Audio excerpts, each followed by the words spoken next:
నేర్పిస్తున్న పారంపర్యమైన సంఘము. అయితే మీ అంతగా మేము వాక్యానికి లోబడి మేము జీవించలేము, మేము చేయలేమని చెప్పేశాడు. உள்ள இருக்க சூழ்நிலை நமக்கு தானே தெரியும். లోపల ఉండే పరిస్థితి మనకే కదా తెలిసేది. எத்தனை பேர் எவ்வளவு வேதத்திற்கு இடத்தை கொடுக்கிறோம் என்று. ఎంతమంది దేవుని వాక్యానికి మనం చోటిస్తున్నామని. வேதத்தை படிக்கும் பொழுது நான் ஒரு அறிவுரை மறுபடியும் எங்கள் சபையில் சொல்வேன், எல்லா இடத்துலையும் நான் சொல்லுவேன். గ్రంథాన్ని చదివేటప్పుడు నేను ఒక సలహా మా సంఘంలో చెప్తాను, మాటి మాటికి నేను చెప్తానే ఉంటాను. ஒரு சில சகோதரர்கள் ஒரு நாளைக்கு 3 அதிகாரங்களாவது வாசிங்கன்னு சொல்லுவாங்க. కొంతమంది సహోదరులు ఒక రోజు కనీసం 3 అధ్యాయాలను చదవండి అని చెప్తారు. அப்படி படித்தால் ஒரு வருஷத்துக்குள்ளாக வேதாகமத்தை முடிக்க முடியும் என்று ఆలోచన சொல்வார்கள். அது தப்புன்னு நான் சொல்லவில்லை. ఆ రీతిగా చదివితే ఒక సంవత్సరం లోపల ఆ గ్రంథాన్ని పూర్తిగా చదివి అయిపోవచ్చు అని చెప్తారు. అది తప్పని నేను చెప్పలేదు. என்னுடைய ஆலோசனை என்னவென்றால் ஒரு அதிகாரத்தை ஒரு நாளில் 3 முறை படிப்பதுதான் என்னுடைய ஆலோசனை. எப்பொழுதுமே நான் அதான் சொல்லுவேன்.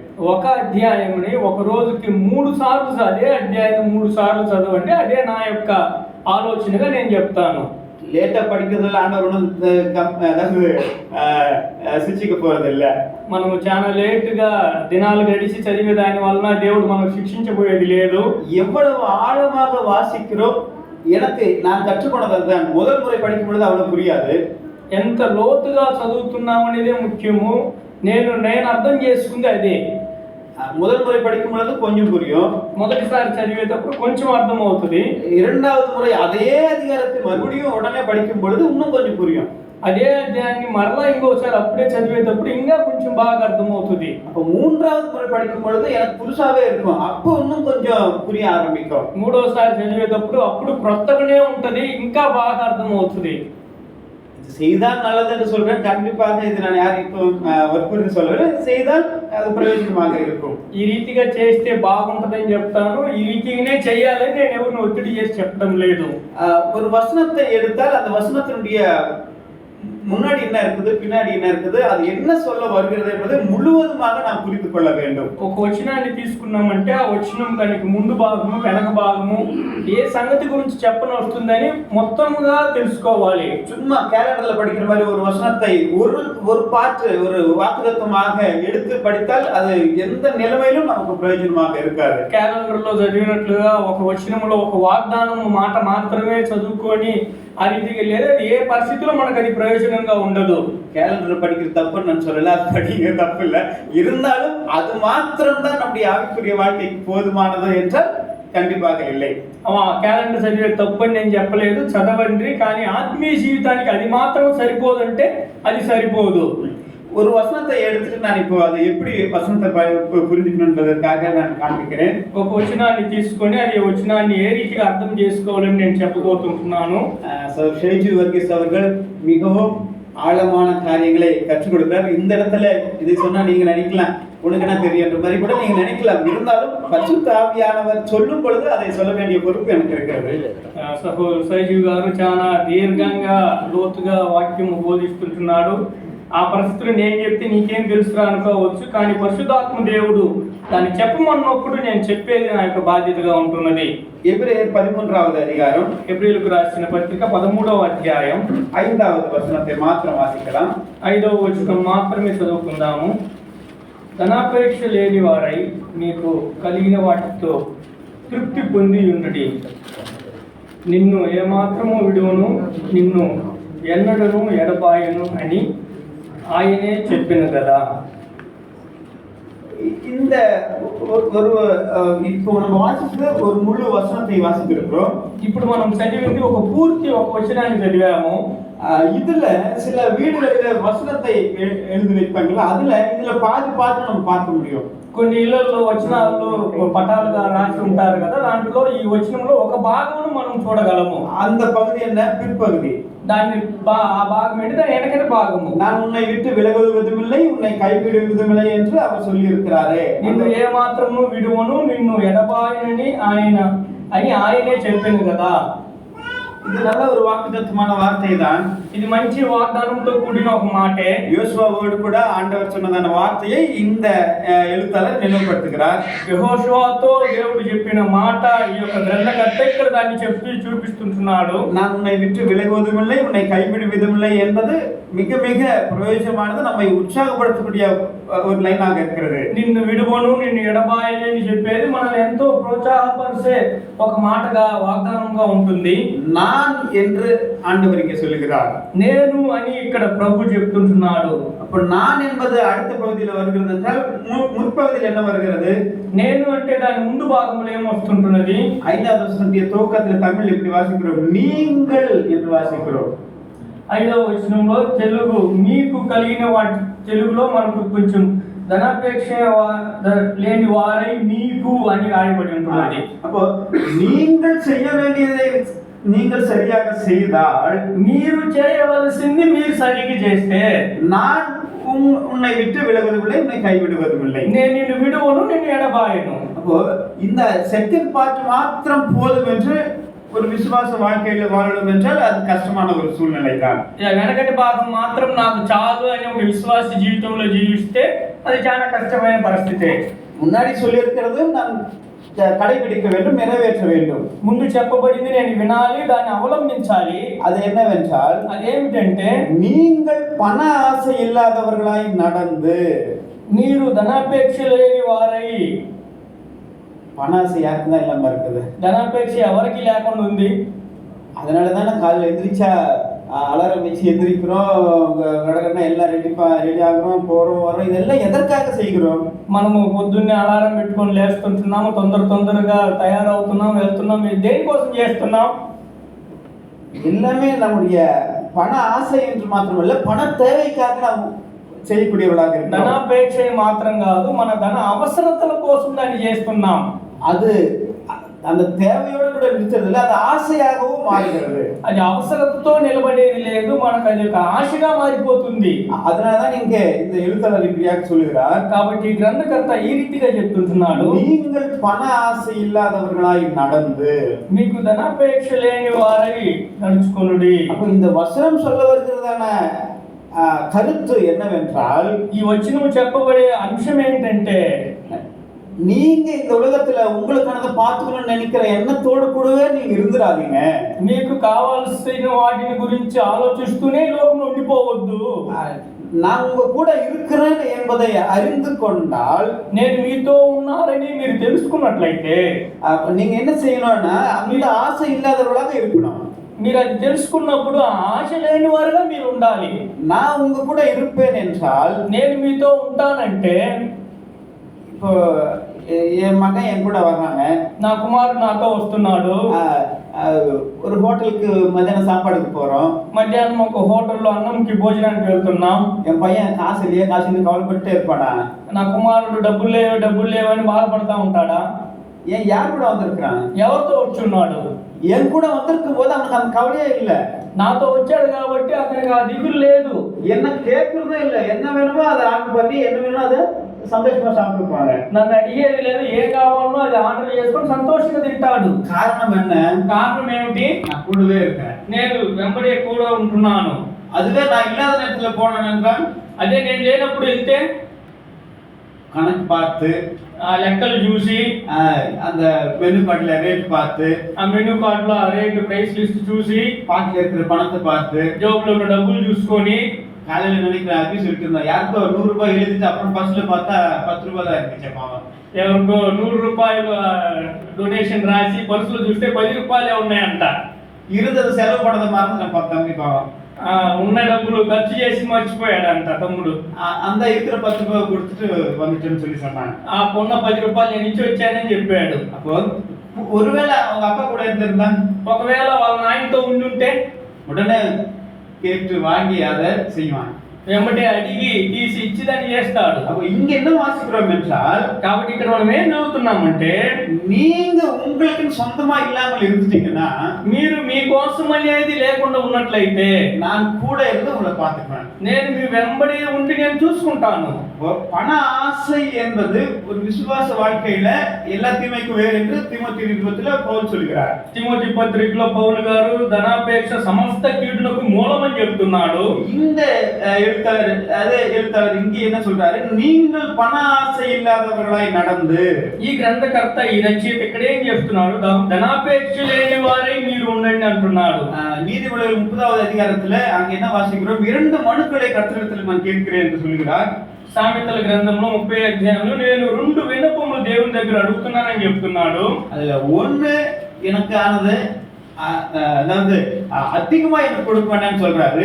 ఒకటి నాకు అధికముగా ఇవ్వొద్దు అంటున్నాడు. அதே நேரத்துல குறைவாகவும் வேண்டாம், திருடும்படியாகவும் செய்ய வேண்டாம் என்று கேட்கிறார். నాకు కొరతగా వద్దు, నేను దొంగిలికుండా ఉండాలి అనే దానికి అడుగుతున్నాడు. அந்த பகுதியை வாசிங்க. நீதிமொழிகள் 30வது அதிகாரம் సామెతల 30 అధ్యాయము 7 இருந்து 9வது வசனம் வரை. 7వ వచనం నుండి 9వ వచనం వరకు. 2 மனு உம்மிடத்தில் கேட்கிறேன், நான் மரிக்கும் பரியந்தமும் அவைகளை எனக்கு மறுக்காமல் தாரும். மாயையையும் பொய் வசனிப்பையும் எனக்கு தூரப்படுத்தும். தரித்திரத்தையும் ஐஸ்வர்யவத்தும் எனக்கு கொடாதிருப்பீராக. நான் பரிபூரணம் அடைகிறதுனால் மறுதலித்து கர்த்தர் யார் என்று சொல்லாதபடிக்கு தரித்திரப்படுகிறதுனால் திருடி என் தேவனுடைய நாமத்தை வீணிலே வழங்காதபடிக்கும் என் படியை எனக்கு அளந்து என்னை போஷித்தவர்கள். இந்த கடைசியில என் படியை எனக்கு அளந்து என்னை போஷித்தவர்கள். నాకు తగినంత ఆహారం నాకు దయచేయమంటున్నాడు. ஆண்டவர் எப்படி கொடுக்கணும்னு இந்த 2 மனுக்குள்ள ஒண்ணு அதிகமாவும் வேண்டாம்னு கேட்கிறாரு. ఇక్కడ 2 విన్నపములు చెప్తుంటున్నాడు. ఒకటి నాకు ఎక్కువ వద్దంటున్నాడు.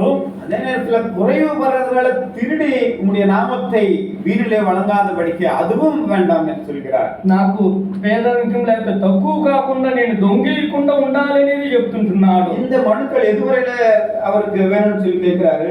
ఈ యొక్క విన్నపాలు ఎప్పటి వరకు కావాలంటున్నాడు? நான் மரிக்கும் பரியந்தம் அவைகளை எனக்கு மறுக்காமல் தாரும். నేను చనిపోక ముందు వాటిని నాకు అనుగ్రహింపుము. மரிக்கிற வரையில இந்த காரியங்கள் எனக்கு கொடுக்கணும்னு சொல்லி அவர் கேட்கிறார். చనిపోయేంత వరకు ఈ కార్యాలు నాకు ఇవ్వమని అడుగుతుంటున్నాడు. கர்த்தருடைய பிள்ளைகளுக்கு இப்படிப்பட்டதான ஒரு சிந்தனை இருக்க வேண்டும். ప్రభు పిల్లలకి ఇటువంటి తలంపు ఉండాలి. அப்பொழுது ஆண்டவர் என்ன சொல்றாரு? நான் கூட இருக்கிறேன்னு சொல்றாரு. అప్పుడు ప్రభు ఏం చెప్తున్నాడు? నేను మీతో ఉంటున్నాను అంటున్నాడు. படியை எனக்கு அளந்து என்னை போஷித்தருளும். తగినంత ఆహారం నాకు అనుగ్రహింపుము. என்னை போஷித்தருளும் என்றால் ஆண்டவர் தான் உங்களையும் என்னையும் ஒவ்வொரு நாளும் போஷிக்க வேண்டும். నన్ను పోషించు అంటే ప్రభువే మనల్ని అనుదినము పోషిస్తుంటున్నాడు. நம்ம சொந்தமாக பார்த்துக் கொள்ளலாம் என்று முடிவெடுத்தால் அங்கே கர்த்தருடைய கரத்தை நாம் உணர்ந்து கொள்ள முடியாது. నా సొంతగా నేను చూసుకుంటాను అంటే దేవుని యొక్క హస్తాన్ని దాంట్లో మనం చూడలేము. அங்கே அவர் சொல்றது பண ஆசை இல்லாதவர்களாய் நடந்து கொள்ள வேண்டும் என்று சொல்கிறார். అక్కడ ధనాపేక్ష లేని వారుగా మీరు నడుచుకోవాలని చెప్తున్నాడు. பண ஆசை இருக்கும் பொழுது அது நமக்கு ஒரு திருப்தியை கொடுக்குமா என்றால் கண்டிப்பாக கொடுக்காது. ధనాపేక్ష ఉన్నట్లయితే అది మనకు ఒక తృప్తి కలుగు చేస్తుందంటే ఖచ్చితంగా కలుగు చేయదు. பிரசங்கியின் புஸ்தகம் 5வது அதிகாரம் 10வது வசனத்தில் இப்படி வாசிக்கிறோம். ప్రసంగి గ్రంథం 5వ అధ్యాయం 10వ వచనం మనం ఈ రీతిగా చదువుకుంటున్నాము. ద్రవ్యమును ఆపేక్షించేవాడు ద్రవ్యము చేత తృప్తి నొందడు.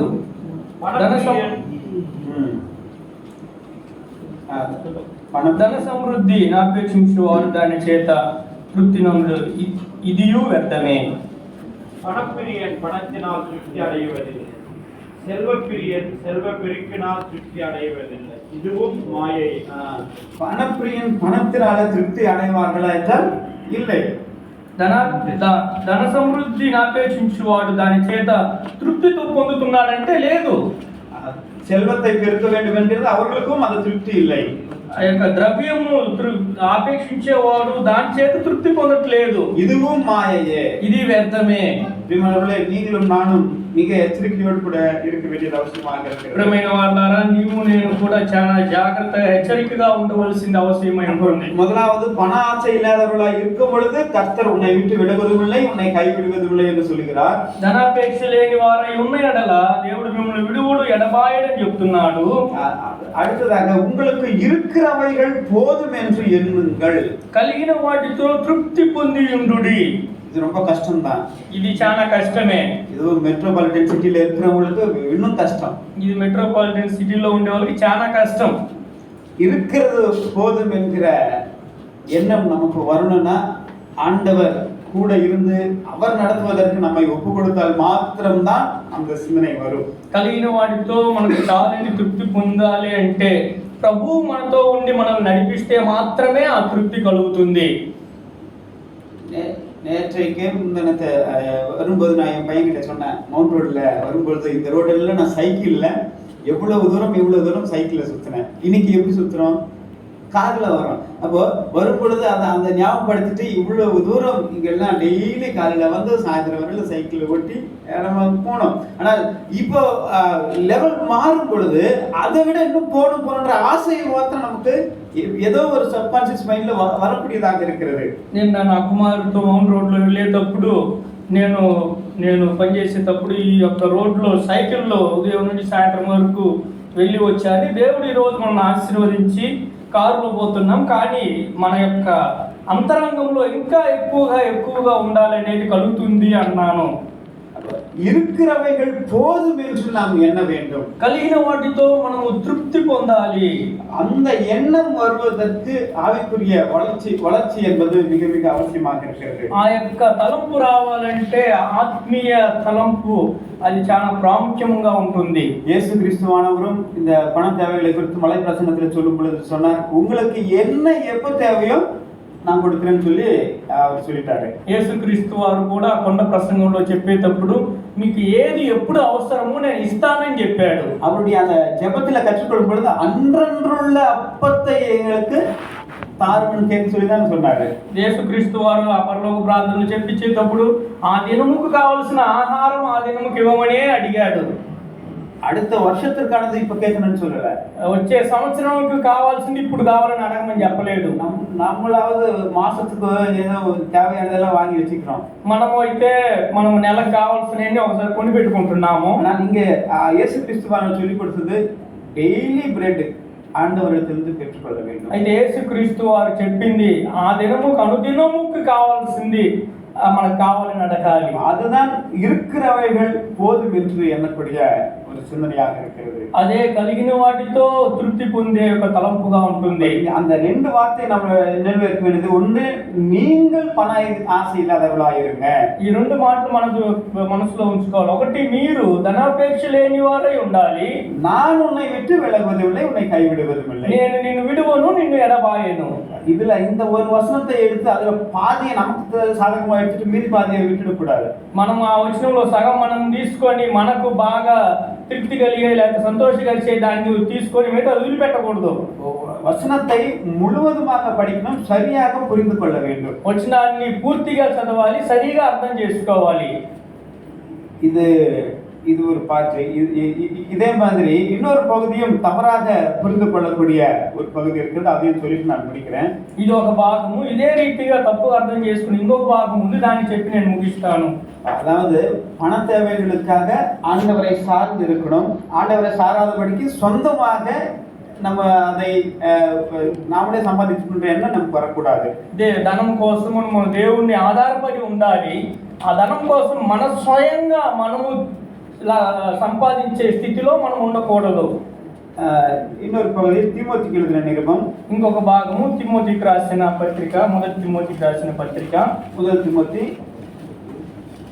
4வது அதிகாரம் 4వ అధ్యాయము முதல் வசனத்திலிருந்து 5வது வசனம் வரையில வாசிக்கலாம். మొదటి వచనం నుండి 5వ వచనం వరకు మనం చదువుకుందాం. ஆகிலும் ஆவியானவர் வெளிப்படையாய் சொல்லுகிறபடி பிற்காலங்களிலே மனசாட்சியில் சூடுண்ட பொய்யருடைய மாயத்தினால் சிலர் வஞ்சிக்கிற ஆவிகளுக்கும் விசுவாசிகளின் உபதேசங்களுக்கும் செவி கொடுத்து விசுவாசத்தை விட்டு விலகி போவார்கள். விவாதம் பண்ணாதிருக்கவும் விசுவாசிகளும் சத்தியத்தை அறிந்தவர்களும் ஸ்தோத்திரத்தோடு அனுபவிக்கும்படி தேவன் படைத்த போஜன பதார்த்தங்களை விளக்கவும் வேண்டுமென்று அந்த பொய்யர் கட்டளையிடுவார்கள். தேவன் படைத்ததெல்லாம் நல்லதாயிருக்கிறது, ஸ்தோத்திரத்தோடு ஏற்றுக்கொள்ளப்படுமாகில் ஒன்றும் தள்ளப்படத்தக்கதல்ல. அது தேவ வசனத்தினாலும் ஜெபத்தினாலும் பரிசுத்தமாக்கப்படும். இந்த பகுதியில் பவுலுடைய ஆலோசனை என்ன என்பதை நாம் பார்க்கின்றோம். ఈ యొక్క భాగంలో పౌలు యొక్క ఆలోచనగా ఏమి చెప్పబడిందని చూస్తుంటున్నాము. பிற்காலங்களில் மனசாட்சியில் சூழ்ந்த போய் சிலர் வருவாங்க, இப்படி எல்லாம் சொல்லுவாங்கன்னு சொல்லி அவர் அப்போ எழுதிட்டாரு. ఇక్కడ మనం చూసినప్పుడు మన తెలుగులో 2వ వచనంలో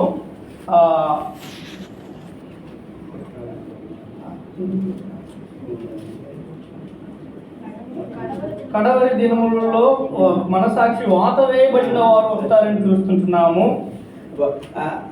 அவங்க என்ன செய்வாங்க அப்படின்னா, వారు ఏం చేస్తారంటే, ரெண்டாவது தமிழ்ல அப்படி இருக்குது, விவாகம் பண்ணாது இருக்கணும்னு சொல்லி ஒன்று சொல்லுவாங்க.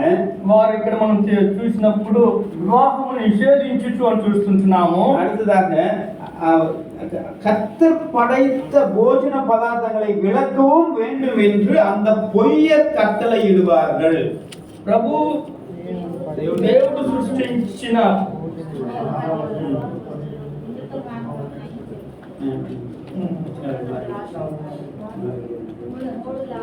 3 లాస్ట్ లో మన తెలుగులో ఉంది. వాళ్ళని చెప్పుదురు. அப்போ ஆண்டவர் படைத்தது, அதுதான் நீங்க அவர் சொல்ற தேவன் படைத்த போஜன பதார்த்தங்களை விளக்கவும் வேண்டும் என்று அந்த பொய்யர் கட்டளை இடுவார்கள். దేవుడు సృజించిన ఆహారము కొన్నిటిని తినుట మానవలనని ఆ అబద్ధికులు చెప్తారు. స్తోత్రతోడు అనుభవిக்கும்படி, స్తోత్రంతో అనుభవించాలని, స్తోత్రం சொல்லிட்டு டேபிள்ல இருக்கிறத சாப்பிடணும். స్తోత్రం చెల్లించి ఆ టేబుల్ ఉన్న తినాలి. 2009வது வருஷத்துல ஸ்ரீகாகுளம் ஒரிசா வாட்டர் பகுதிக்கு நானும் எம்ஜி ஜானகிலும் ஒரு 4 நாட்கள் ஊழியத்திற்காக போயிருந்தோம். 2009వ సంవత్సరంలో ఒరిస్సా బార్డర్లో ఉంటున్న ప్రాంతానికి నేను ఎంజి జానకి గారు వెళ్ళాము. ஆதிவாசிகள் நடுவில் ஒரு காட்டுக்குள்ளாக ஒரு மீட்டிங் நடக்கக்கூடிய இடம் அது. ఆదివాసులు ఉండే ఆ యొక్క ప్రాంతంలో అడవి మధ్యలో జరిగే ఒక కూడికేది. காட்டுல என்ன கிடைக்குதோ அதை சமைச்சிடுவாங்க. అడవిలో ఏం దొరుకుతుందో దాన్ని వండుతారు. அது அவங்க சாப்பிட்டுட்டு எங்களுக்கு தனியா ஒரு நாட்டுக்கோழி எடுத்துட்டு வந்து அதை எங்க 2 பேருக்கும் தனியா சமைச்சாங்க. వాళ్ళు అది తిని మా కోసం మాత్రమే ఒక నాటుకోడి తీసుకొచ్చి దాన్ని వండారు. அவங்க என்னவோ ஸ்பெஷலா சாப்பிட்றாங்க, என்னன்னு கேளுன்னு சொல்லி எம்பி எனக்கு என்ன அனுப்பிச்சாரு. వాళ్ళు ఏదో స్పెషల్గా తింటున్నారు అడగమని ఎంజి జాన్ గారు నన్ను పంపారు. அது ஏதோ ஒரு பெரிய விலங்கு வாட்டி இருக்குது, அதை சாப்பிட்டு இருக்கிறாங்க. ఏదో పెద్ద ఒక మృగం దొరికింది, దాన్ని వాళ్ళు తింటున్నారు. அது நம்மளுக்கும் கீழே நம்மளும் சாப்பிடலான்னாரு. கொஞ்சம் అది మనకాడుకు మనము తిందామన్నాడు. அது என்ன நமக்கு கொடுக்காம அவங்க மட்டும் சாப்பிடுறது, అదేంటి మనకి ఇవ్వకుండా వాళ్ళు మాత్రం తినేది. நான் சரி கேட்க சொல்லிட்டாருன்னு சொல்லி நானும் போய் கேட்டேன், எங்களுக்கு கொஞ்சம் கொடுங்க நாங்களும் சாப்பிடுறோம் అడిగారు కాబట్టి అని சொல்லி వెళ్ళి అడిగాను, మాకు కొంచెం ఇవ్వండి మేము కూడా తింటామని. 2 பேரும் கொஞ்சம் கொஞ்சம் சாப்பிட்டோம். ఇద్దరం కొంచెం కొంచెం తిన్నాం. சாப்பிட்றவரை அது என்னன்னு சொல்லி அவர் கேட்கவே இல்லை. తినేంత వరకు అది ఏంటని ఆయన అడగమని చెప్పలేదు, అడగలేదు. அப்போ என்கிட்டயே எனக்கு ஒரு காரியத்தை அப்போ கற்றுக் கொடுத்தாரு.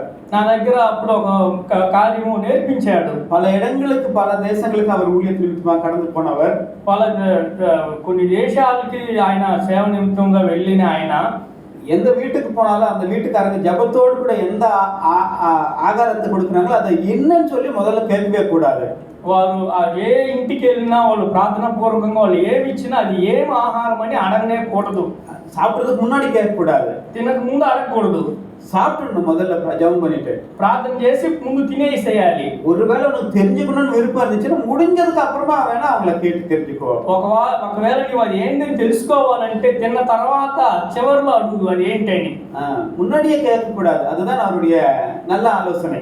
ముందు అడగకూడదు, అది ఆయన మంచి ఆలోచన. அதற்கு அவர் சொன்ன காரணம் இதுதான். అప్పుడు ఆయన చెప్పిన కారణం ఇదే. స్తోత్రத்தோடு అనుభవించుம்படி தேவன் படைத்த భోజన పదార్థங்கள், కృతజ్ఞతలు చెల్లించి పుచ్చుకునే ఏది అని చూసుకుంటున్నాం. దేవుడు సృజించిన ప్రతి వస్తువును మంచిది. அதனால தேவன் படைத்ததெல்லாம் நல்லதா இருக்கிறது. దేవుడు సృజించి ప్రతి వస్తువు మంచిది. స్తోత్రத்தோடு ఏற்றுకొల్లబడువాగిల్ ஒன்றும் தள்ளப்படத்தக்கதல்ல. కృతజ్ఞతాస్తులు చెల్లించి పుచ్చుకునే ఏది నిషేధింపదగినది కాదు. அப்ப சாப்பிடுற பொருள் ஆண்டவர் ஜீவன் கொடுத்த பொருட்களை ஏதாவது வேண்டாம்னு நம்ம சொல்லலாமா? దేవుడు ఇచ్చిన ఆహార పదార్థాలు ఏదన్నా కానీ మనం వద్దని చెప్పొచ్చా? அது எப்படி அது நமக்கு ஏற்றதாக மாறுகிறது என்றால் ஒன்று அவர் சிருஷ்டித்தார், అది ఏ రీతిగా మనకు సరిపోయేదిగా మారుతుందంటే మొదటిగా ఆయన సృజించాడు. அது தேவ வசனத்தினாலும் ஜெபத்தினாலும் பரிசுத்தமாக்கப்படும். అది ఏలయనగా అది దేవుని వాక్యములో ప్రార్థనలో పవిత్రపరచబడుచున్నది. பரிசுத்தப்படுறத நீங்க நான் சாப்பிடலாமா வேண்டாமா? పరిశుద్ధపరచబడితే నీవు నేను తినొచ్చా తినకూడదా? டவுட்டாவே இருக்கிறீங்களா? பாதி பேர் நம்புறீங்க, பாதி பேர் ஏன் பேசி நம்ப மாட்டேங்கிறீங்க. பவுல் சொன்னதான் நான் சொல்றேன், தனியா நான் சொந்தமா ஒன்றும் சொல்லல. చాలా మందికి అది సందేహంగానే ఉంది. నేను చెప్తాను లేదు, పౌలు ఇక్కడ చెప్పింది నేను చెప్తున్నాను మీకు. எதுவரையில உங்க சரீரம் எல்லாத்தையும் ஏற்றுக்கொள்கிறது அதுவரை எல்லாத்தையும் சாப்பிடுங்க, ஜெபம் பண்ணுங்க, சந்தோஷமா சாப்பிடுங்க, ஆண்டவர் படைத்தது என்ற எண்ணத்தோடு சாப்பிடுங்க. మీరు సంతోషంగా ఏ దొరికితే దాన్ని తినండి, ప్రార్థన చేసుకొని తినండి. అది మీ యొక్క శరీరం దాన్ని అంగీకరించే ఏ వస్తువు అయినా మీరు తినొచ్చు. கடைசி நாட்களில் சில பேர் வந்து அது சாப்பிடக்கூடாது இது சாப்பிடக்கூடாது சொல்ற ஒரு கூட்டம் வரதான் செய்யும். ఈ చివరి దినాల్లో కొంతమంది వచ్చి అది తినకూడదు ఇది తినకూడదు అని చెప్పే వాళ్ళు వస్తారు. ஆனால் எவ்வளவு சாப்பிடணும் எப்படி சாப்பிடணுன்றது மேட்டராக இருக்கிறது. అయితే ఎంత తినాలి ఏ రీతిగా తినాలి అనేది విషయం అయి ఉంటున్నది. நீதிமொழிகள் 23வது அதிகாரத்துல సామెతలు 23వ అధ్యాయంలో இங்கே என்ன சொல்றான்னு பார்க்கலாம். ఆయన అక్కడ ఏం చెప్తున్నాడని చూద్దాము. நீதிமொழிகள் 23வது அதிகாரம் 1லிருந்து 4வது வசனம் வரையில 23 సామెతలు 23వ అధ్యాయం మొదటి 4 వచనాలు. நீ ஒரு அதிபதியோடு போஜனம் பண்ண உட்கார்ந்தால் உனக்கு முன்பாக இருக்கிறதை நன்றாய் கவனித்துப்பார். நீ போஜன பிரியனாய் இருந்தால் உன் தொண்டையிலே கத்தியை வை.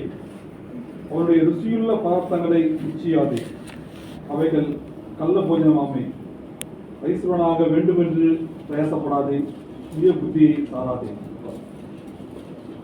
இங்கே பார்க்கும்போது 2வது வசனத்துல நீ போஜன பிரியனாய் இருந்தால், అక్కడ రెండవ వచనం నీవు తిండిపోతూ వాడైతే உன் தொண்டையில கத்தியை வை என்று சொல்கிறார். నీ గొంతుకు కత్తి పెట్టుకునుము అంటున్నాడు. அது அர்த்தம் என்ன? దాని అర్థం ఏంటి? லிமிட்டா சாப்பிடு, ఒక కొలతతో తిను. நான் இது நைட்டு 11 மணிக்கு இதெல்லாம் படிச்சுட்டு பைபிள் எடுத்து வச்ச பிறகு నైట్ 11 గంటల తర్వాత దీన్ని చదివి అంత బైబిల్ తీసి పెట్టిన తర్వాత நான் ரீகலெக்ட் பண்ணேன். నేను దాన్ని పాత కార్యాలు తలంచి చూశాను. என்னுடைய இப்போ நான் கிட்டத்தட்ட 47 முடிஞ்சு இன்னும் 2 மாசத்துல 48 வயசு எனக்கு வரப்போகிறது. ఇప్పుడు 47 సంవత్సరాలు ముగిసి 48వ సంవత్సరం 2 నెలలు రాబోతుంది. இதுவரையில எனக்கு நினைவு தெரிந்ததிலிருந்து தொண்டை வரையில நான் சாப்பிட்ட 2 நாட்கள் தான் இருக்கிறது. నేను నాకు జ్ఞాపకం ఉన్నంత వరకు గొంతు వరకు తిన్నది 2 రోజులు జ్ఞాపకం ఉన్నాయి. ஒன்று எங்கள் அப்பா ஒரு வீட்டுக்கு கூப்பிட்டு போனாரு, அந்த வீட்டில் வெஜ்ஜு சாப்பாடு தான், அதையே அவங்க ரொம்ப கம்பேர் பண்ணி கொடுத்ததுனால இதுவரையில சாப்பிட்டேன். మా నాయన ఒక ఇంటికి తీసుకెళ్ళాడు, అక్కడ శాకాహారమే ఇచ్చారు. వాళ్ళు నన్ను చాలా ఒత్తిడి చేశారు కాబట్టి గొంతు వరకు తిన్నాను. அவங்க பசங்க என் வயசு இருக்கிற பசங்க அந்த அம்மா சொல்றாங்க என் பையன் இவ்வளவு சாப்பிட்றான் அதனால நீயும் சாப்பிடுன்னு சொல்லி அப்படி கொடுத்தாங்க எனக்கு. ఆమె చెప్పింది నా వయసు కలిగిన కుమారుడు, నీ వయసు ఉన్న కుమారుడు నాకున్నాడు, అతను ఎంత తింటున్నాడు అంత నువ్వు కూడా తిని పెట్టింది. அப்ப அது என்னுடைய லிமிட் தாண்டிச்சு, ஏறத்தாழ இதுவரையில வந்துருச்சு. అది నా యొక్క కొలత మీరి ఇంచుమించు గొంతు వరకు వచ్చింది. இரண்டாவது என்னுடைய ஃப்ரெண்ட் மேரேஜுக்கு போய் முதல்ல நாங்களாம் ஃப்ரெண்ட்ஸ் எல்லாம் ஃபர்ஸ்ட் రౌండ్ சாப்பிட்டோம். రెండవదిగా నా యొక్క స్నేహితుడి వివాహంకి వెళ్ళి స్నేహితులందరూ ముందు పోయి తిన్నాము. அதுவும் வெஜ் தான், అది కూడా శాకాహారమే. அவன் வந்துட்டு அதை எப்படி என்ன விட்டுட்டு மாப்பிள்ளை என்ன விட்டுட்டு நீங்க தனியா சாப்பிடணும் 2வது ரவுண்ட் சாப்பிடுன்னு சொல்லி உட்கார வச்சுட்டான். ఆ పెళ్లి కుమారుడు వచ్చి పెళ్లి కుమారుడు నన్ను వదిలిపెట్టి మీరే జీతిగా తింటారని చెప్పి నాకు తినండి మళ్ళీ కూర్చోబెట్టాడు. அப்ப 2வது ரவுண்ட் சாப்பிடும்போது அதுவும் இதுவரையில வந்துருச்சு. ఆ రెండోసారి తినేటప్పుడు అది కూడా గొంతు వరకు వచ్చింది. என் மனைவி போச்சுக்கலாம், நான் தான் ருசியா சாப்பிடுவேன், நல்ல ருசியா சமைச்சாலும் எவ்வளவோ அவ்வளவுதானே தவிர எங்க மாமியாரெல்லாம் நல்லா சாப்பிட்டு செஞ்சு கொடுப்பாங்க. இருந்தாலும் அந்த லிமிட் மாத்திரம் நான் ஒரு நாளும் தாண்ட மாட்டேன். భార్య అత్తగారు వాళ్ళు బాగా వండిస్తారు, అయినా ఎన్నటికీ కూడా నా యొక్క కొలతను దాటి నేను ఎక్కువ తిన్నాను. எனக்கு அதான் ஞாபகம், அந்த 2 நாள் தான் இதுவரையில நான் சாப்பிட்ட நாட்கள் இத்தனை வருஷத்துல. ఇన్ని సంవత్సరాలు నాకు ఆ 2 కార్యాలే నాకు జ్ఞాపకం ఉన్నాయి, గొంతూరుకు తిన్న కార్యాలు. அதாவது பெரிய பெரிய ஹோட்டலுக்கு போயிருக்கிறோம், அதுல நிறைய ஐட்டம்ஸ் இருக்கும், பார்த்தோன்னே டெம்ட் ஆயிட்டு எல்லாத்தையும் உள்ள போடணுன்ற எண்ணம் வரவே வராது. పెద్ద పెద్ద హోటల్స్కి వెళ్ళాము, చాలా కార్యాలు ఉంటాయి, తినే పదార్థాలు ఉన్నా కూడా దాని మీద ఆశపడి నేను అవసరపడి తిన్నాను. எதுவா இருந்தாலும் டேஸ்ட் பார்க்கலாம், அதோட நிறுத்திக்கலாம். ఏదైనా కూడా రుచి చూడొచ్చు, దాంట్లో నిలబెట్టాలి. இங்கே அவர் சொல்லக்கூடிய கருத்து அதுதான். ఇక్కడ ఆయన చెప్పవచ్చే అంశం అదే. ஒரு அதிபதியோட போஜனம் பண்ண உட்கார்ந்தால், నీవు ఏలికతో భోజనం చేయ కూర్చుండిన ఎడలా, ஒரு முறை லாலு பிரசாத் யாதவ் பக்கத்துல உட்காந்துட்டு டீ ஸ்நாக்ஸ் எல்லாம் சாப்பிடுற ஸ்லாக்கியம் எனக்கு கிடைத்தது. ఒకసారి లాలూ ప్రసాద్ యాదవ్ అప్పుడు మినిస్టర్ ఉన్న ఆయనతో కూర్చొని టీ స్నాక్స్ తినే ఒక అవకాశం దొరికింది. அவர் அப்பொழுது ரயில்வே மினிஸ்டராக இருந்தார். అప్పుడు ఆయన ఒక రైల్వే మినిస్టర్ గా ఉన్నాడు. 5 స్టార్ హోటల్ நிறைய ஐட்டమ్స్ முன்னாடி இருக்குது టీ టైంకే. టీ టైం సమయంలోనే 5 స్టార్ హోటల్లో చాలా వస్తువులు పలహారాలు ముందున్నాయి. எல்லாத்தையும் சாப்பிடணும் ஆசை எனக்கும் இருந்துச்சு. అన్ని తినాలనే ఆశ నాకు కూడా ఉన్నది. எல்லாத்தையும் ஒவ்வொன்றாக மாத்திரம் அதோட நிறுத்தினேன். எல்லாமே சூப்பரா இருக்குது. அதுக்காக அடுத்த ரவுண்டுக்கு போகவே இல்லை. అన్ని ఒక్కొక్కటి మాత్రమే తీసుకున్నా, అన్ని రుచిగా ఉన్నాయి, అందుకోసం ఇంకొకటి తీసుకోవాలనే ఆ యొక్క తలంపుకు వెళ్ళలేదు. இங்கே நீதிமொழிகள்ல சாலமோன் நமக்கு கொடுக்கிற ஆலோசனை என்னவென்றால், ఈ సామెతల్లో సొలొమోను మనకిచ్చే ఆలోచన ఏంటంటే, భోజన ప్రియనా இருந்தால் உன் தொண்டையிலே கத்தியை வை. నీవు తిండిపోతు అయిన ఎడల నీ గొంతుకు కత్తి పెట్టుకొనుము. லிமிட்டா இரு, தொண்டை வரல வர்ற மாதிரி சாப்பிடவே கூடாது. నీవు ఒక కొలతో ఉండు, గొంతు వరకు తినవాకు. ரெண்டு கான்ட்ரவர்சியா இருக்குல்ல, அங்க வந்து சாப்பிட சொல்லிட்டு இங்க சாப்பிடணும்னு நான் சொல்றேன்னு நினைக்கிறீங்களா? అక్కడ ఇప్పుడు రెండిటికి వ్యత్యాసం ఉంది కదా, మారుగా అక్కడ తినమని చెప్పా, ఇక్కడ తినొద్దని చెప్తున్నాము. சாப்பிடணும், ஆனா லிமிட்டா சாப்பிடணும். తినొచ్చు కానీ ఒక కొలతగా తినాలి. இன்னொரு வருஷத்தை காமிச்சிட்டு முடிக்கிறேன். ఇంకొక క్వశ్చన్ చూపించి ముగిస్తాను. பவுல் ரோமருக்கு எழுதின நிருபத்துல இன்னொரு சில ஆலோசனை சொல்றாரு. పౌలు రోమీయులకు రాసిన పత్రికలో కొన్ని ఆలోచనలు చెప్తున్నాడు. ரோமருக்கு எழுதின நிருபம் 14வது அதிகாரம், రోమీయులకు రాసిన పత్రిక 14వ అధ్యాయం முதல் வசனத்திலிருந்து 3வது வசனம் வரை. మొదటి వచనం నుండి 3వ వచనం వరకు. விசுவாசத்தில் பலவீனமுள்ளவனை சேர்த்துக் கொள்ளுங்கள், ஆனாலும் அவனுடைய மகா ஐயங்களை குற்றமாய் நிர்ணயிக்காமல் இருங்கள். ஒருவன் எந்த பதார்த்தத்தையும் ருசிக்கலாம் என்று நம்புகிறான். பல வீணான பலவீனனும் மரக்கறிகளை மாத்திரம் ருசிக்கிறான். ருசிக்கிறவன் ருசியாதிருக்கிறவனை அற்பமாய் எண்ணாதிருப்பானாக. ருசிக்கிறவனை குற்றவாளியாக தீர்க்காதிருப்பானாக. தேவன் அவனை ஏற்றுக்கொண்டாரு. இங்கே எங்க அப்பா நான் சின்ன வயசுல இருக்கும் பொழுது சொன்ன ஒரு காரியம் எனக்கு ஞாபகத்துக்கு வருது. నేను చిన్న వయసులో ఉన్నప్పుడు మా నాయన చెప్పిన ఒక కార్యం నాకు జ్ఞాపకం వస్తుంది. கனிகாபுரத்துல பழைய நாங்க இருந்த அந்த வீட்டுக்கு முன்னாடியும் கொஞ்ச நாள் ஆராதனை நடந்துச்சு இல்லையா? మేము కనిగాపురం ఉంటున్న ఆ పాత ఇంటికి ముందు కూడా కొన్ని సంవత్సరాలు, அதாவது நாங்க இருந்த எங்க வீட்டினுடைய முன்னாடி அந்த பேசேஜ்ல எல்லாரும் கூடி வந்து நானு எங்க அக்கா மாத்திரம் சின்ன குழந்தைங்களா இருக்கோம். அப்போ நடந்துச்சு. అప్పుడు మా అన్న అక్క మాత్రమే ఉన్నారు చిన్నపిల్లలుగా. అప్పుడు ఆ ఇంటి ఆ ముందు ఆ యొక్క పంచలో ఆ యొక్క ఆరాధన జరిగేది. முடிந்த உடனே தூரத்துல இருந்து வில்லிவாக்கத்துல இருந்து ராமாராவ் வீட்டுல அவங்க எல்லாம் வருவாங்க. அவங்களுக்கு சாப்பாடு எங்க அம்மா சமைச்சு கொடுப்பாங்க. దూరం నుండి రామారావు అంకుల్ గారు విలువాకం నుంచి వస్తారు. వారికి మా అమ్మ ఆహారం సిద్ధపరిచి ఇస్తుంది. அவங்க குறிப்பிட்ட சில నాన్వెజ్ சாப்பிட மாட்டாங்க. వారు కొన్ని విశేషమైన ఆ యొక్క మాంసాహారాలు తినరు. நம்ம அதை சாப்பிட்றோம்னு வச்சுக்கீங்களேன், మనం అది తింటాం అనుకోండి, அதுக்காக நம்ம சமைச்சு வச்சுக்கிறோம். దానికోసం మనం వండి పెట్టుకున్నాము. பக்கத்துல உட்கார்றவர் சாப்பிடுவாரு. ఆయన పక్కన కూర్చొని తింటారు. அது யோகான் அங்கிள் அவருக்கு. యోహాన్ అంకుల్ இவர் சாப்பிட்றதுனால அவருக்கு டிஸ்டர்பன்ஸ் சொல்லி அவர் ஒரு நாளும் பண்ணதில்லைன்னு சொல்லி எங்க அப்பா எனக்கு நான் அப்ப பார்த்து சின்ன வயசுல பார்த்து இப்ப அவர் ஞாபகப்படுத்தி எனக்கு சொன்னாரு. ఆయన పక్కన కూర్చున్న ఆయనకి ఆటంకం ఉందని ఏ రోజు చెప్పలేదని మా నాయన నాకు అది జ్ఞాపకం చేసి చెప్పాడు. யாரு என்ன சாப்பிட்றாங்களோ அதை வந்து நம்ம போய் குற்றப்படுத்தக்கூடாது. ఎవరు ఏం తింటున్నారో అది మనము ఒక నేరంగా చెప్పకూడదు. 3வது வசனத்துல தமிழ்ல தெலுங்குல 3వ వచనం మనం ருசிக்கிறவனை குற்றவாளியாக தீர்க்காதிருப்பானாக. తినువాడు తినని వాడిని తృణీకరింపకూడదు. குற்றவாளியாக தீர்ப்பாதிருப்பானாக. నేరం మోపకూడదని తమిళ్లో మనకు ఉంది. తీర్పు తీర్చకూడదు. தேவன் அப்போ அதாவது எந்த பதார்த்தத்தை புசிக்கலாம் என்று நம்புகிறான். ஒருவன் எந்த பதார்த்தத்தை புசிக்கலாம் என்று நம்புகிறான். ఒకడు సమస్తమును తినవచ్చునని నమ్ముచున్నాడు. బలహీనను మరకరిகளை మాత్రం పుసిక్கிறான். మరి ఒక బలహీనుడై ఉండి కూరగాయలనే తినుచున్నాడు. எனக்கு கொஞ்ச நாளா கொஞ்சம் ஹெல்த் இஷ்யூஸ் வந்துச்சு. ఇప్పుడు నాకు కొన్ని ఆరోగ్య సమస్యలు ఉన్నాయి. கொஞ்ச நாள் வெறும் நான்வெஜ், அதாவது வெஜ் மாத்திரமே நானும் சாப்பிட்டேன். కొన్ని దినాలు నేను కూడా ఒట్టి శాకాహారం మాత్రమే తిన్నాను. அதாவது நான்வெஜ்ல எந்த ஐட்டமும் தொடாதபடிக்கு இருக்கும்படியாக இருந்துச்சு. మాంసాహారంలో దేన్ని తాకకుండా ఉన్నాను. வீட்டுக்கு வந்தோடனே நானே கேட்டேன், எனக்கு ஏதாவது ஒண்ணு சாப்பிடணும். నేను ఇంటికి వచ్చినప్పుడు అడిగాను, నేను ఏదన్నా ఒకటి తినాలి. బలహీనமாக இருக்கிறவங்க என்ன சாப்பிடுவாங்க நீங்க పౌలు சொல்றாரு. ఇక్కడ బలహీనులు ఏం తింటారని పౌలు చెప్తున్నాడు. మరకరగలే మాత్రం బలహీనమైన హెల్త్ ఇష్యూస్ కాక సాப்பிடுறதுல తప్పు இல்ல. కూరగాయలు మాత్రమే తింటున్నారు, వారికి ఆరోగ్య పరిస్థితులను బట్టి వాళ్ళు తింటున్నారు, పర్వాలేదు. அதுக்காக சாப்பிடுறவங்க తప్పు பண்ணணும்னு சொல்லக்கூடாது. ఆ రీతిగా తినేవారిని వారు తప్పు చేస్తున్నారని తీర్పు తీర్చకూడదు. அதுதான் சொல்ற, ஒருவன் எந்த பதார்த்தத்தை புசிக்கலாம் என்று நம்புகிறான். ఒకడు ఏదైనా సమస్తము తినవచ్చు నమ్ముచున్నాడు. அந்த லைனும் 3வது வசனத்துல கடைசில தேவன் அவனை ஏற்றுக்கொண்டாரு. ఆ 3వ వచనం చివరి భాగంలో ఏదైనా దేవుడు అతన్ని చేర్చుకొనెను.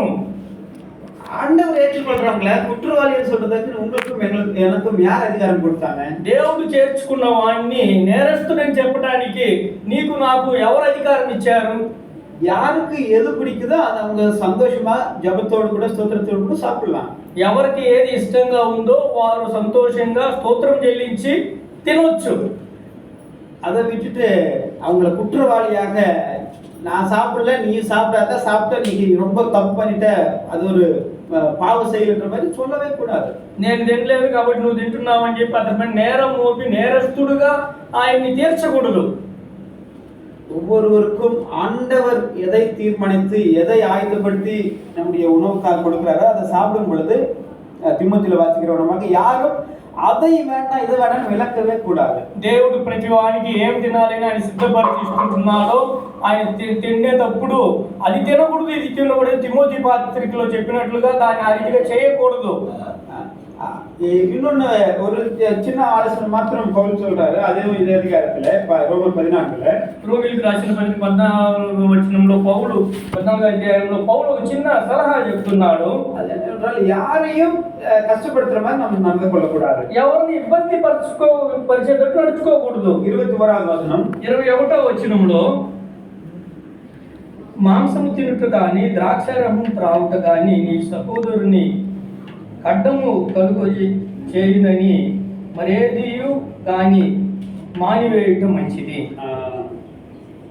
ஒருவேளை அவங்களுக்கு அது கஷ்டமாக இருக்குதுன்னு தோணிச்சுன்னா அந்த பர்டிகுலர் அந்த குறிப்பிட்ட நேரத்திற்கு நீங்க அது சாப்பிடாம இருந்தா நல்லதுதான்.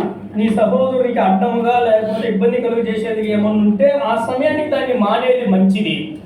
அதே சமயத்துல அதுக்காக எப்பவுமே அதுதான் செய்யணும்னு சொல்லி யாரையும் கட்டாயப்படுத்தக்கூடாது. అదే సమయంలో ఎప్పుడు ఆ రీతిగానే చేయాలని ఎవరిని మనం ఒత్తిడి చేయకూడదు. சிலர் வருவாங்க, சிலர் இப்படி சொல்லுவாங்கன்னு சொல்லி తిమోతిలో పౌలు சொல்றாரு. ఈ రీతిగా కొంతమంది వస్తారు, ఈ రీతిగా చేస్తారని తిమోతి పత్రికలో పౌలు చెప్తున్నాడు. வேதத்துல நம்ம வாசித்தா எங்கேயாவது நல்ல ஒரு சிறப்பான நிகழ்வு நடக்கும் பொழுது சிறப்பான உணவு இல்லாம ஏதாவது முடிஞ்சிருக்குதா? మనం గ్రంథంలో ఏదైనా మంచి కార్యాలు జరిగేటప్పుడు మంచి ఆహారం లేనట్టు జరిగినట్టు చూడగలమా? வெறும் வெஜிடேரியன் சாப்பாடு கொடுத்தாங்க, சாம்பார் சாதம், ரைஸ் தயிர் சாதத்தோடு முடிச்சிட்டாங்க இருக்குதா? ఎక్కడన్నా మంచి ఒట్టి శాకాహార సాంబార్ అన్నము పెరుగు అన్నం పెట్టారని ఎక్కడన్నా రాయబడిందా? லிஸ்ட் வேணா படிக்கலாம், என்னது எத்தனை ஆடுகள் எத்தனை மாடுகள் எத்தனை இதுன்னு சொல்லி அந்த லிஸ்ட் வேணா பைபிள்ல பல இடங்கள்ல பார்க்க முடியும். ఆ లిస్ట్ కావాలంటే ఎన్ని గొర్రెలు ఎన్ని ఎడ్లు ఎన్ని అని మనం ఆ లెక్క కావాలంటే చూసుకోవచ్చు. அப்போ ஆண்டவர் படைத்து மனுஷனுடைய சரீர தேவைக்காக நம்முடைய சரீரத்துக்கு நிறைய ஐட்டம்ஸ் தேவைப்படுது, அதனாலதான் ஆண்டவர் வச்சிருக்கிறாரு. మరి దేవుడు దాన్ని సృజించి మన యొక్క శరీరంకు అవసరమైన చాలా ఉంటున్నాయి కాబట్టి వాటిని పెట్టి ఉంటున్నాడు. ஒன்று ரொம்ப குறைஞ்சு போயிட்டா அதனாலயும் பாதிப்பு வரும். అది దాంట్లో ఏదన్నా ఒకటి ఎక్కువ తగ్గిపోతే దాని వల్ల ఇబ్బంది కలుగుతుంది. அதனால எல்லாத்தையும் சந்தோஷமா ஜெபத்தோடு கூட ஸ்தோத்திரத்தோடு கூட சந்தோஷமா சாப்பிடுங்க. కాబట్టి అన్నిటినీ సంతోషంగా స్తోత్రం చెల్లించి ప్రార్థనా పూర్వకంగా తినండి. அடுத்த வாரம் இன்னொருத்தர் வந்து சாப்பிடுவேன்னு சொன்னாலும் சொல்றதுக்கு வாய்ப்பு இருக்குது. వచ్చే వారం ఎవరైనా తినొద్దని చెప్పే వాళ్ళు కూడా అవకాశం ఉంది. ஃபைனல் டெசிஷன் உங்களுக்கு தான். ఆ యొక్క చివరి తీర్మానం మీదే. ஆனால் வசனம் என்ன சொல்கிறது என்றால் ஆண்டவர் சிருஷ்டித்தது, ఆండవర్ పడైతది. అయితే ఆ గ్రంథం ఏం చెబుతుంది? దేవుడు సృజించింది, దేవుడు మనకిచ్చింది. அது அதை ஸ்தோத்திரத்தோடு கூட ஜெபத்தோடு கூட ஆண்டவரை அதாவது மகிமைப்படுத்தும்படியாக நாம் உட்கொள்ளலாம். దేవుడు మనకిచ్చిన మనము ప్రార్థన పూర్వక కృతజ్ఞత స్తుతులతో మనం దాన్ని తినవచ్చు. ஏதாவது ஒரு ஐட்டம் நம்ம பிடிக்குதுன்னு சொல்லி ரொம்ப அதிகமா எதையும் பேலன்ஸ் இல்லாதபடிக்கு எடுத்துக்கொள்ளக்கூடாது. ఏదో మనకు బాగా ఇష్టం ఉందని అది అత్యధికంగా మనకి ఇష్టం వచ్చినట్టు తినకూడదు.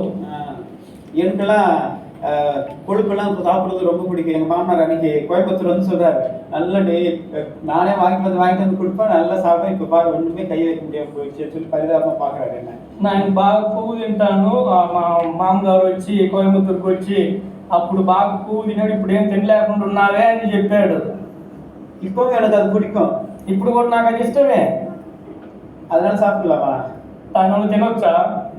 கூடாது, తినకూడదు. அது அதை அதை அனுபவிக்கிற சமயத்துல சந்தோஷமாக அதை சாப்பிடலாம். ஆனால் ஹெல்த் இஷ்யூஸ் வரும்பொழுது அதை மனதில் வைத்துக்கொண்டு நாம் ஆண்டவருக்காக வாழணும் என்கிற எண்ணத்தோடு கூட நாம் முடிவெடுக்க வேண்டும். అది మనం తినే వయస్సులో ఆ సమయంలో సంతోషంగా తిన్నాము, కానీ ఆరోగ్య పరిస్థితులను వచ్చినప్పుడు దేవుడు నా మహిమార్థంగా వాటిని నిషేధించేది మంచిది.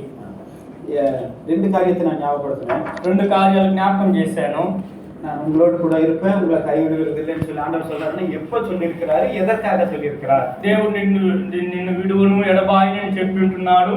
ఎప్పుడు చెప్పాడు, ఏ రీతిలో చెప్పాడు? அந்த வசனம் ஃபுல்லா என்ன சொல்றதுன்னா, நீங்கள் பண ஆசை இல்லாதவளாய் நடந்து, ఆ వచనంలో పూర్తిగా ఏం చెప్పబడిందంటే, మీరు ధనాపేక్ష లేని వారై ఉండండి, இருக்கிறவர்கள் போதும் என்று இருங்க, కలిగిన వాటితో తృప్తి పొంది ఉండండి. இந்த ரெண்டுமே நம்ம கிட்ட இல்லாதபடிக்கு, ఈ 2 మన దగ్గర లేకుండా ஆண்டவர் மாத்திரம் கூட இருக்கணும்னு சொன்னா அது கஷ்டம் தான். దేవుడు మాత్రం నాతో ఉండాలంటే అది కష్టమే. அவர் இருக்கணும்னா அவருடைய பங்குக்கு அவர் கரெக்டா இருப்பாரு, நம்ம பங்குக்கு நம்மளும் சரியாக இருக்க வேண்டும். ఆయన మనతో ఉండాలంటే ఆయన యొక్క భాగంకి ఆయన సరిగా ఉంటాడు, మన భాగంకి మనం కూడా సరిగా ఉండాలి. தீமோத்தேயு 4வது அதிகாரம் மீண்டும் வீட்டுக்கு போய் மறுபடியும் உட்கார்ந்து அதை நான் சொல்ற பாரு 3 முறை பொறுமையா படிச்சு பாருங்க, அங்க ஏதாவது தப்பா பவுல் சொல்றாரான்னு சொல்லி நீங்க முடிவு பண்ணலாம். తిమోతి రాసిన పత్రిక 4వ అధ్యాయంలో ఇంటికి వెళ్ళి మరలా చదవండి, 3 సార్లు చదవండి. అక్కడ పౌలు ఏమన్నా తప్పిదంగా చెప్పాడు అనేది మీరు ఒకసారి చూడండి. ஆனா பவுலுக்கு ஆண்டவர் வெளிப்படுத்துறது என்ன, ஒரு குரூப் வருவாங்க, வந்து என்ன சொல்லுவாங்கன்னா, இது சாப்பிடக்கூடாது அது சாப்பிடக்கூடாது சொல்ற குரூப் ஒன்று கண்டிப்பா வரும், அதற்கு நீங்க செயல்படுத்தாதீங்க அப்படின்னு சொல்லி தான் பவுல் அங்க சொல்றாரு. అయితే పౌలు ఇక్కడ చెప్పే కార్యం ఏంటంటే, ఒక గుంపు వస్తారు, అది తినకూడదు ఇది తినకూడదు అనే కార్యం చెప్తారు. ఆ కార్యములు పౌలు దేవుని ఆత్మ చేత ప్రేరేపింపబడ్డవాడై రాసి ఉంటున్నాడు. రోమర్లో பார்த்தோம், రోమిలకు రాసిన పత్రికలో మనం చూసాము, யாரையும் குற்றவாளியாக நம்ம பார்க்க கூடாது, ఎవరిని మనము అక్కడ నేరము తీర్పు తీర్చకూడదు. நான் சாப்பிடல அதனால நீங்க சாப்பிடுற, ஐயோ நீ ரொம்ப தப்பு பண்ணிட்டேன்னு யாரையும் சொல்லவே கூடாது. నేను తినలేదు కాబట్టి నువ్వు తింటున్నావు కాబట్టి అని ఎవరిని ఆ రీతిగా నేరం మోపకూడదు. ஆண்டவர் தான் கடைசியான ஜட்ஜாக இருக்கிறார். దేవుడే చివరి తీర్పరిగా ఉంటున్నాడు. அவருடைய வசனத்தின் அடிப்படையில் நாம் எதை செய்தாலும் அது நன்மைக்கு ஏதுவாக தான் இருக்கும். ఆయన వాక్యానుసారంగా మనం ఏది చేసినా అది మంచికే ఉంటుంది. ఓవర్ వెయిట్ ఆవర్ அளவுக்கு சாப்பிடக்கூடாது, ఎక్కువ ఆ యొక్క మనము లావు అయ్యే அளவுக்கு మనం తినకూడదు. நம்முடைய பாடி மாஸ் இண்டெக்ஸ் BMI எவ்வளவு இருக்கணுமோ அப்படி இருந்தா ரொம்ப நல்லது. మన యొక్క బాడీ మాస్ ఇండెక్స్, మన లావు ఎత్తు ఎంత ఉంటున్నా, బరువు ఎంత ఉంటున్నామో దానికి తగినట్టు మనకు ఉంటే మంచిది. ఫిజికల్ ఎక్సర్సైజ్ எல்லாம் பண்றது நல்லது தான். మనం ఆరోగ్యంగా ఉండాలంటే మనం బాగా ఎక్సర్సైజ్ చేసేది మంచిదే. இது எல்லாவற்றையும் மனதில் வைத்துக்கொண்டு, ఇవన్నిటిని మన తలంపుల్లో ఉంచుకొని, நாமத்தின் மகிமைக்காக வரக்கூடிய நாட்களில் வசனத்தை சரியாக புரிந்து கொண்டு வசனத்தின்படியாக வாழ பரிசுத்த ஆவியானவர் நமக்கு உதவி செய்வாராக. దేవుడు నా మహిమార్థంగా వాక్యాన్ని మనము సరిగా అర్థం చేసుకొని ఆయన మహిమార్థంగా జీవించడానికి దేవుడు మనకు సహాయం చేయను గాక.